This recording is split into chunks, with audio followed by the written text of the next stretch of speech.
Maria, you forgot to bring your snack. Girl, did you hear that someone is calling you? Oh, stop. Huh?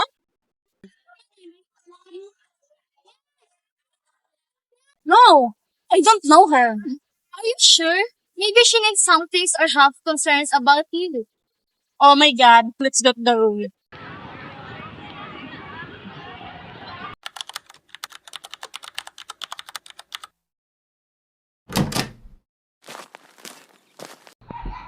Maria, come here, let's talk. About what? Why didn't you approach me earlier at school? I called you, but you just look at me. Why? Who will approach someone like you? You know earlier, if my classmates are not there, I would call a guard to let you out. Ate, that's enough. Don't talk to mom like that. Are you defending her? Then go, join her. Maria, I just wanted to give you your snack because you forgot to bring it at school earlier. And you might not have anything to eat for lunch. Is that so? Thanks, but I don't need any of your concern. And please, don't come again to our school because you're such a shame. Ate, that's enough. Don't talk to mom like that. I'm sorry for what Ate did to you. Maybe she was just tired at school. It's okay, I understand.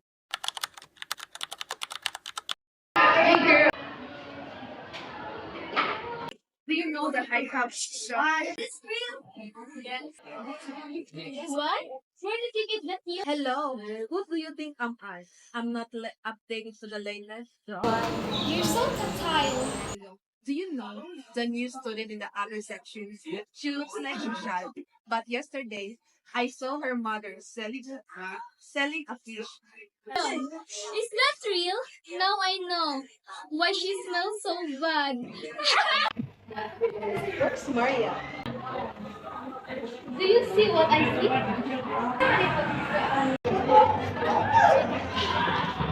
Why are they together? Are they siblings?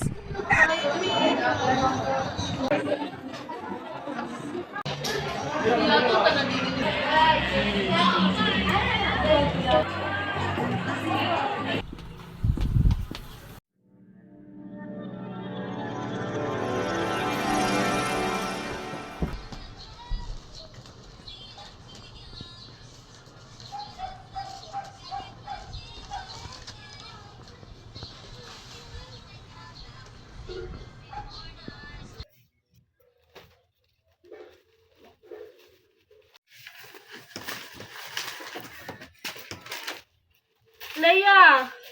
Where's the paper I hide under the table? I don't know. Where's your good mother? Maybe she's the one who took the papers here. What are you both arguing about?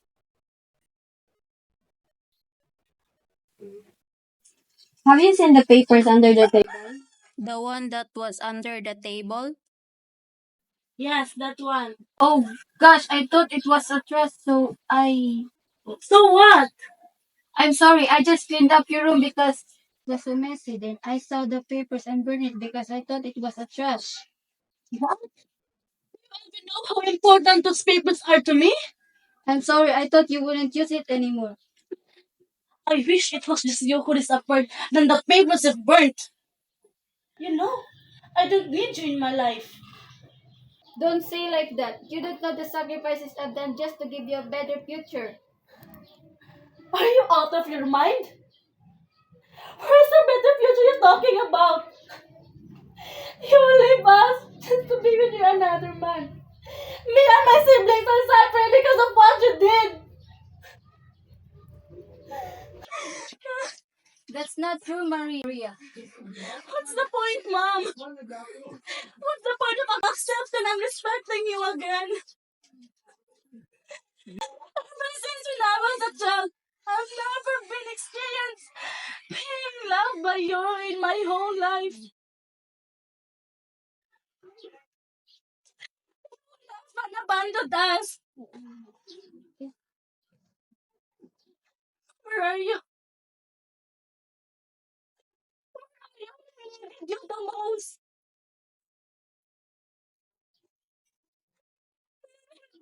if you didn't leave us? Maybe Dad would still be alive now.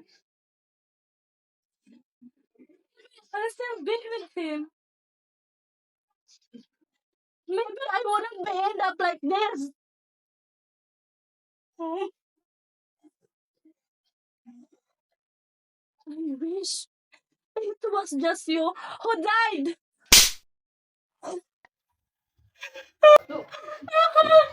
Ate, please don't leave us. I only have you and Mom.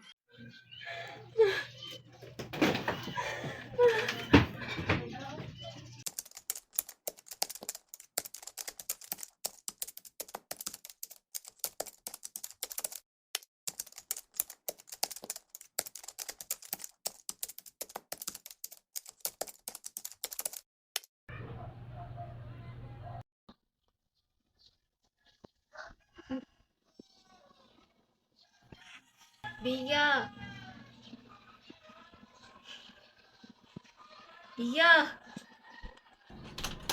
Ma? Ma? Ma? Ma, are you okay? No, I can't breathe. Wait.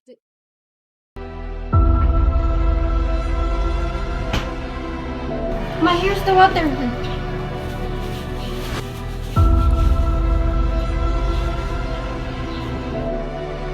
I still can't breathe. Bring me to the hospital. Okay, let me bring you to the hospital. Just wait here.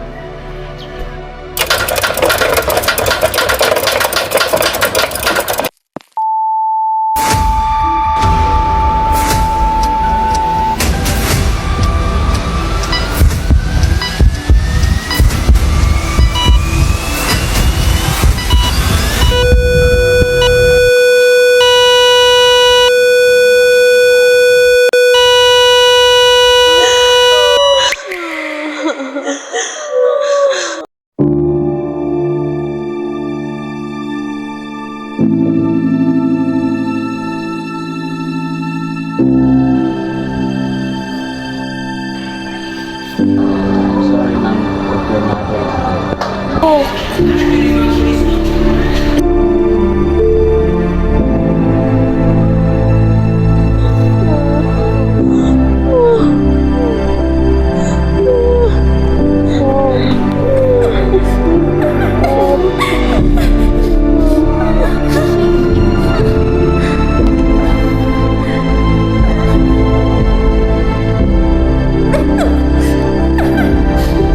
I'll be missing you, Mom, but don't worry. I'm going to find Ate.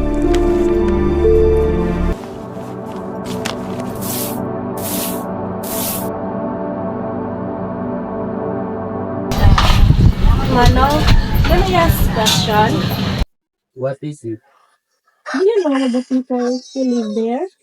No one has been living there a long time ago. Ah, okay.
Dear Maria, my child, I apologize for the shortcomings I've done to you and your sister.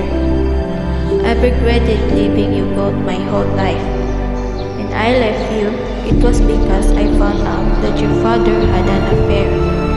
We had a serious argument, so we decided to separate. I can no longer provide you your needs and for your sibling, so I went abroad to provide for you and give you everything you needed. I don't know what your father has been saying to make you angry and treat me like trash.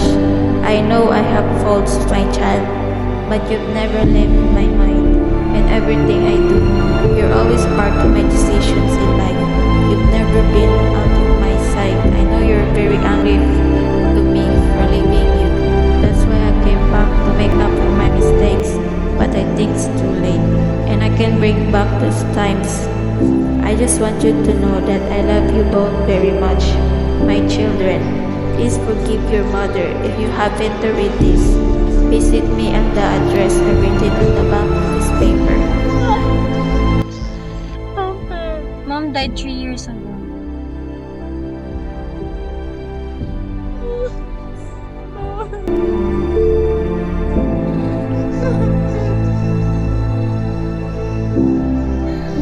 Long time no see. Leia!